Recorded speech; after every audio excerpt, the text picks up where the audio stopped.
जय हिंद। नमस्कार साथियों। आज हम भारत के एक ऐसे महान क्रांतिकारी संत, अद्भुत कवि और अद्वितीय समाज सुधारक की जयंती मनाने के लिए एकत्रित हुए हैं, जिनकी वाणी ने सदियों से सोए हुए समाज को जगाने का काम किया। जी हाँ, मैं बात कर रहा हूँ संत कबीरदास जी की। कबीरदास जी केवल कागज पर कविता लिखने वाले कवि नहीं थे, बल्कि वे समाज की कड़वी सच्चाई को आंखों में आंखें डालकर कहने वाले पथ प्रदर्शक थे।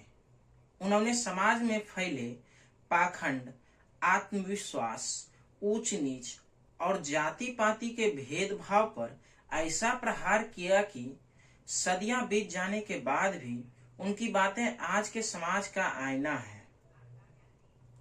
कबीर जी ने हमेशा बाहरी दिखावे और अहंकार को छोड़कर इंसानियत को अपनाने की बात कही। उन्होंने साफ शब्दों में कहा था, कबीर कुआं एक है, पानी भरे अनेक, बर्तन में ही भेद है, पानी सब में एक। अर्थात हम सब अंदर से एक ही हैं। बाहरी रूप, रंग और जातियों के भेद सिर्फ हमारे बनाए हुए हैं। साथियों, आज के इस दौर में जहां इंसान के पास सब कुछ है, लेकिन मन की शांति और विनम्रता खोती जा रही है, वहां कबीर जी का यह दोहा हमें जीवन जीने का सही सलीका सिखाता है। ऐसी वाणी बोलिए मन का आपा खोय, औरन को शीतल करे आपहु शीतल होय। आज के समय में जब लोग अपनी जुबान से दूसरों को ठेस पहुंचाने में जरा भी नहीं झिझकते, तब कबीर जी की यह सीख हमारे समाज को टूटने से बचा सकती है। कबीर जी ने कभी भी धन दौलत या अहंकार को बढ़ावा नहीं दिया।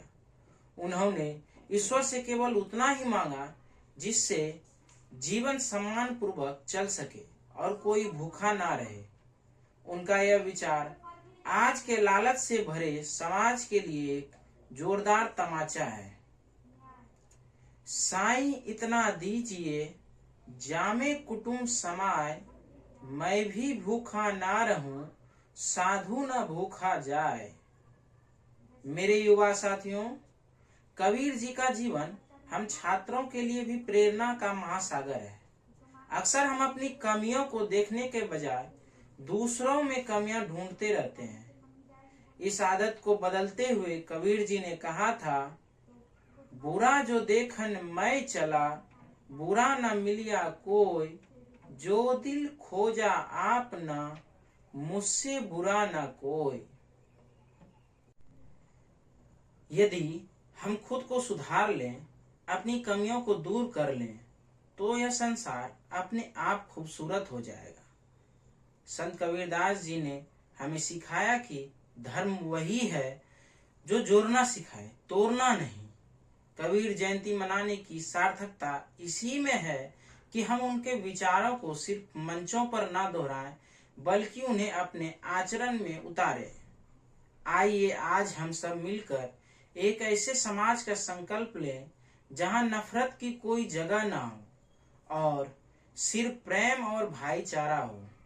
भाषण के अंत में मैं कबीर जी के उसी अमर संदेश के साथ विदा लेना चाहूंगा जो हर युग में मानवता का सबसे बड़ा मंत्र रहेगा।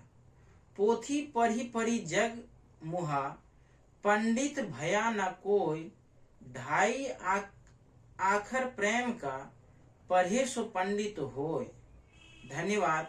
जय हिंद, जय भारत, भारत माता की जय।